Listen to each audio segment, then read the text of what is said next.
बधाई हो, ladka hua hai, nurse said to my father.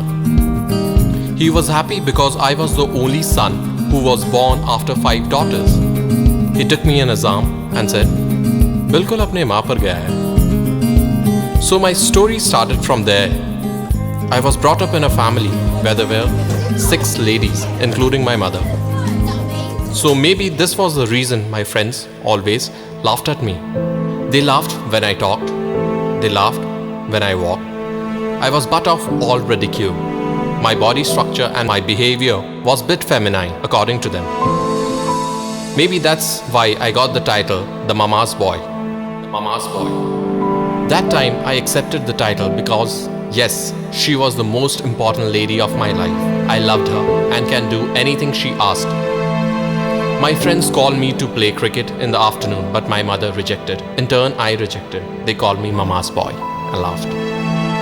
My friends told me to bunk classes, but I refused to betray my mother. They called me Mama's Boy.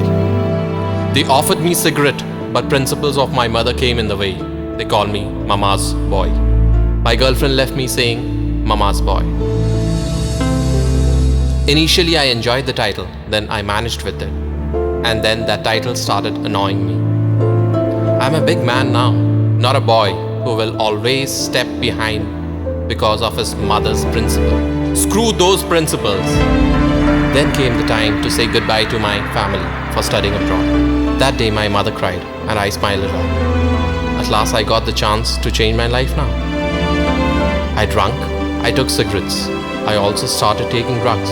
Wow, what a life. My mom called me many times a day, but seldom I replied her. Slowly, number of calls from her side decreased. I was lost in the freedom from that bloody title. One day we were having fun with our juniors. Then we came to know that one of them doesn't have mother. He cried like a small child. At that moment, my heart's sleep broke. I realized the emptiness of mother from someone's life, from my life. There's nothing bad in being Mama's Boy.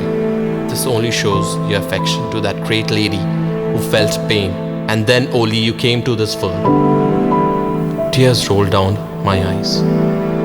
I called my mother. She didn't receive. I called again.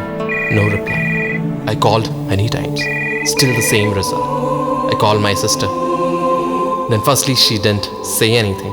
I forced her and she told me that my mother was in hospital. She had cancer and was in the last stage. That is why she wasn't taking up my call. She told everyone not to tell me about this. She wanted me to study, to become a great man. She didn't want me to hurt, and I had hurt her a lot. Hurt her a lot. I took the next flight to home, reached hospital, but was late. She was gone, leaving me alone, leaving this Mama's Boy. I could only cry on myself. I could only cry on myself. I could only cry on myself.